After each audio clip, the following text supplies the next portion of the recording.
कहानी की शुरुआत में एक बुजुर्ग आदमी एक लोहे का बक्सा लेकर एक कमरे में पहुंचा जहां कुछ लोग नीले रंग की जैकेट्स पहने खड़े थे। उन्होंने उस डब्बे में एक डॉक्यूमेंट और एक प्लास्टिक की चाबी रखकर उसे बंद करके 200 साल का टाइमर लगा दिया। इसके बाद वो डब्बा मेयर को दे दिया गया और हर मेयर ऑफिस में अपना समय खत्म होने पर वो डब्बा अगले मेयर को दे देता।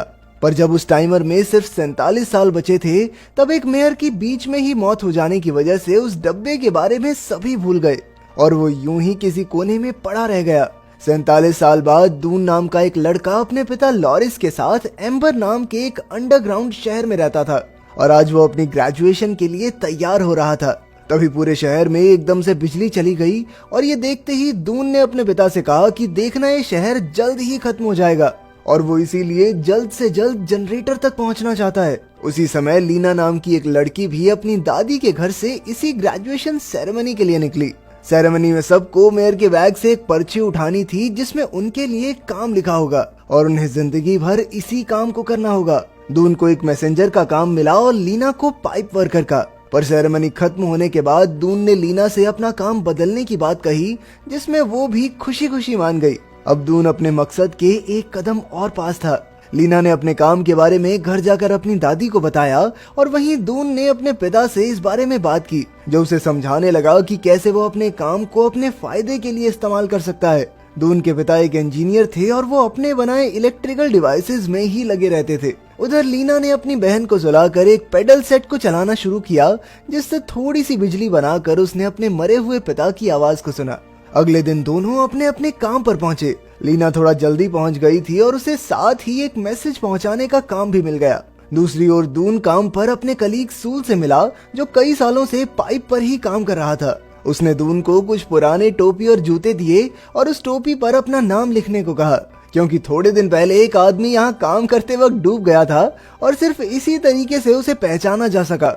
लीना को पहला मैसेज शहर के ग्रीन हाउस ओनर और अपने पिता की पुरानी दोस्त क्लैरी को देना था जिनके आलू में कुछ कंप्लेंट आ रही थी।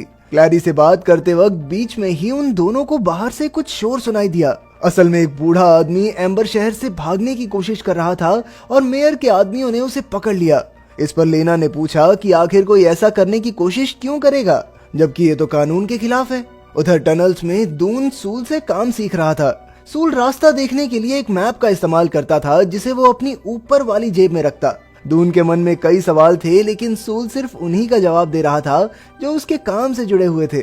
काम के बीच में सूल की आंख लग गई और ये मौका मिलते ही दून ने उसकी जेब से वो मैप निकाला और वो जनरेटर की तलाश में निकल गया। इस दौरान उसे एक ऐसी टनल मिली जो मैप पर थी ही नहीं। वो उसमें घुस गया और आगे जाकर उसे कमरा नंबर 351 दिखा जिस पर ताला लगा हुआ था। वहाँ से वापस आते वक्त दून को रस्सी पर लटका हुआ एक हुक दिखा और वो चुपचाप उसे फॉलो करते हुए ऊपर चढ़ गया। ऊपर एक स्टोर रूम था जहाँ खाने के कुछ कैंस पड़े हुए थे पर तभी उसके एक क्लासमेट के भाई लूपर ने आकर उसे पकड़ लिया और गुस्से में धक्के मारकर बाहर निकाल दिया। दून के बाहर निकलते ही पूरे शहर में एक बार फिर से लाइट चली गई और इसी बीच वो लीना से मिला जिसने उसे उस आदमी के बारे में बताया जो भागता हुआ पकड़ा गया था। वो दोनों बात करने लगे कि शायद जनरेटर में कुछ प्रॉब्लम चल रही है क्योंकि ये पावर कट कुछ ज्यादा ही लंबा था। तभी लाइट आने पर दोनों को वापस से काम पर बुला लिया गया और लीना अपनी दादी को देखने चली गई।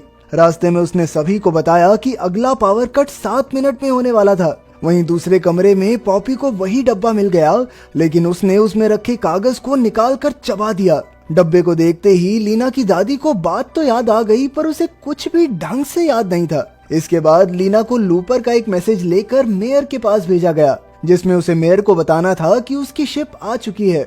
मेयर के पास पहुंचकर लीना ने उससे उस डब्बे के बारे में पूछा जो सभी मेयर्स ने फोटो में पकड़ा हुआ था पर उसने इस बात का कोई जवाब नहीं दिया। वापस घर जाते वक्त उसने लूपर से सुना कि शहर में फिर से बिजली जाने वाली थी। घर जाकर लीना ने डब्बे में से निकले कागज को फिर से जोड़ने की कोशिश की पर उसमें से कई टुकड़े गायब थे। उसे उस डब्बे में से एक चाबी भी मिली पर उसका भी एक हिस्सा गायब था। इसके बाद वो खाना ढूंढने के लिए बाहर चली गई और जब वो वापस लौटी तो उसकी दादी की तबीयत काफी खराब थी और एक बार फिर से बिजली जाने की वजह से तो उनकी मौत ही हो गई जिसकी वजह से लीना और उसकी बहन को मिस्टर मर्डो के घर जाकर रहना पड़ा। लीना ने वो कागज जाकर दून को दिखाया जो देखते ही पहचान गया कि ये मैसेज उसने स्कूल की हिस्ट्री बुक में भी पढ़ा था। दोनों तुरंत ये देखने के लिए स्कूल की तरफ भागे ये मैसेज एम्बर शहर को बनाने वालों ने लिखा था और पूरा मैसेज पढ़ने के बाद दून को लगा कि शायद एम्बर से बाहर निकलने का कोई ना कोई रास्ता तो जरूर होगा। इसके बाद दोनों रूम नंबर 351 के पास फिर से गए और अंदर जाने की कोशिश करने लगे, पर तभी एक बहुत बड़ा कीड़ा वहां पर पहुंच गया। दोनों की किस्मत अच्छी थी कि किसी तरह वहां से बच निकले।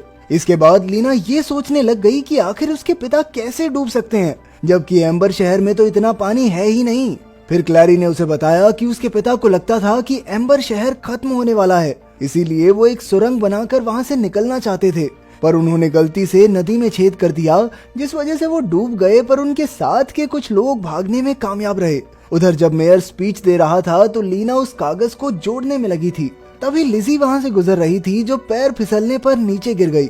उसने अपने हाथ में कुछ पाइनएप्पल जूस के कैंस भी पकड़े हुए थे और वो भी नीचे गिर गए, लेकिन इन कैंस को तो बहुत सालों से एम्बर शहर में किसी ने नहीं देखा था। लीना के सवाल करने पर उसने बताया कि ये सब उसे लूपर ने दिया था, क्योंकि वो उसे पसंद करता है। ये बात लीना ने दून को बताई और दोनों को शक होने लगा कि शायद लूपर और रूम नंबर 351 में कुछ तो रिश्ता है। वो दोनों फिर से वहां पहुंचे और इस बार अंदर जाने में कामयाब हो गए। अंदर जाने पर उसे मेयर दिखा, जो एक कुर्सी पर सो रहा था और उसके हाथ में खाने के कैंस थे। ऐसा लग रहा था कि मेयर ने खाने की तंगी का हल ढूंढ लिया हो, लेकिन सिर्फ अपने लिए। घर वापस जाने पर लीना ने फिर से कुछ पैडल मारकर थोड़ी लाइट पैदा की और अपने पिता की आवाज सुनी, पर इस बार वहां दून भी मौजूद था, जिसने जब ध्यान से सुना तो उसे रिकॉर्डिंग में अपने बाप की आवाज भी सुनाई दी। ये सुनते ही वो तुरंत अपने पिता से बात करने के लिए भागा। घर पहुंचकर उसने अपने पिता पर आरोप लगाया कि उसके पिता ने एम्बर से भागने की कोशिश की थी, लेकिन उसे उन्होंने आज तक कुछ नहीं बताया। इस पर उसके पिता ने जवाब दिया कि इस कोशिश में उसके सभी दोस्त मारे गए थे और वो बिल्कुल नहीं चाहता कि उसके बेटे का भी कुछ ऐसा ही हाल हो। पर दून ने जवाब दिया कि वो अंधेरे में तीर नहीं चला रहा, उसके पास यहाँ से बाहर निकलने का फुल प्रूफ प्लान है। उधर लीना ने मेयर के असिस्टेंट को जाकर सब कुछ बता दिया कि कैसे मेयर ने अपने लिए तो खूब सारा खाना रखा हुआ है, जबकि आम जनता भूखमरी का शिकार हो रही है। उसने पहले तो लीना का शुक्रिया अदा किया, लेकिन फिर बाद में जबरदस्ती खींचकर मेयर के पास ले गया। वो लीना को गिरफ्तार करने ही वाले थे कि एक बार फिर से बिजली चली गई और मौका मिलते ही लीना मेयर की जेब से वो चाबी लेकर भाग गई, जिसका आधा हिस्सा उसके डब्बे में मौजूद था। मेयर को इस बात से कुछ खास फर्क नहीं पड़ा, क्योंकि वो तो उस चाबी का इस्तेमाल सिर्फ अपने दांत साफ करने के लिए करता था। बिजली वापस आने पर मेयर ने अपने आदमियों को दून और लीना को अरेस्ट करने के लिए भेज दिया, पर दून अपने पिता की मदद से वहां से भागने में कामयाब हो गया। दूसरी ओर क्लैरी ने लीना को ग्रीन हाउस में ही एक सीक्रेट कमरे में छिपा दिया और कुछ ही देर में दून भी वहां पहुंच गया। कमरे में जाकर दून को अपने पिता की बनाई हुई एक मशीन दिखाई दी और दोनों ने उस पर बैठकर एक सुरंग बनाते हुए भागने का फैसला किया।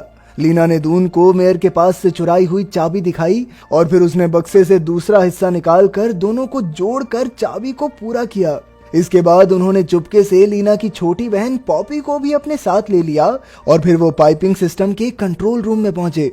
दून ने एम्बर से बाहर निकलने में सून की मदद मांगी, पर उसने ये कहकर मदद करने से मना कर दिया कि ये उसका काम नहीं है, और उनके पास मौजूद नक्शे की मदद से उन्होंने एक ऐसा सिस्टम चालू कर दिया जिससे वहां पर रखे लॉकर्स बोट बन गए और एक एक करके खुद ब खुद नदी में जाने लगे।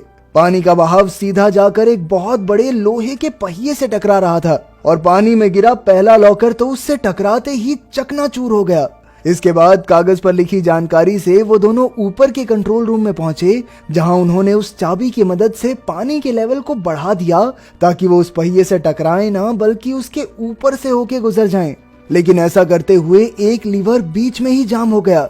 सूल समझ चुका था कि शायद ये बच्चे सही रास्ते पर हैं और अगर ये बाहर निकलने में कामयाब रहे तो इसका मतलब ये होगा कि बाकी लोगों की जान भी बच सकती है। वो लीवर को सही करने में लग गया और उसने दून से जल्द वहां से निकल जाने को कहा। वहां से जाते हुए दून फिसलकर नीचे गिरने ही वाला था कि सूल ने उसे बचा लिया। इसके बाद वो पॉपी और लीना के पास बोट में पहुंचा।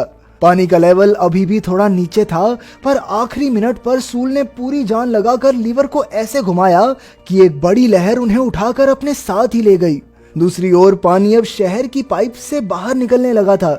ये सब देखकर मेयर डर गया और वहां से भागकर अपने कमरे की तरफ जाने लगा। रास्ते में उसे लूपर मिला, जिसने बहुत मिन्नतें की कि उसे भी अपने साथ ले जाए, लेकिन मेयर ने उसे धक्का देकर वहां से निकाल दिया। कमरे में पहुंचकर जब मेयर को लग रहा था कि वो पूरी तरह सुरक्षित है, तभी अचानक एक बहुत बड़े कीड़े ने उस पर हमला कर दिया। उधर वो तीनों बच्चे सुरंग के बीच बड़ी रफ्तार से बढ़ते जा रहे थे और आखिर में एक शांत सी लेक में पहुंचे जो जमीन से काफी नीचे थी।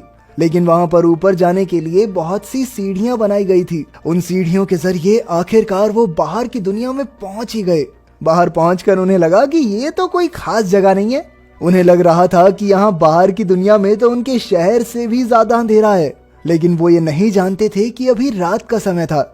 अगली सुबह उन्होंने पहली बार उगते सूरज को देखा। हरे भरे पेड़ पौधों और पक्षियों को देखकर तो वो अपनी आंखों पर यकीन ही नहीं कर पाए। उनकी खुशी का तो कोई ठिकाना ही नहीं था।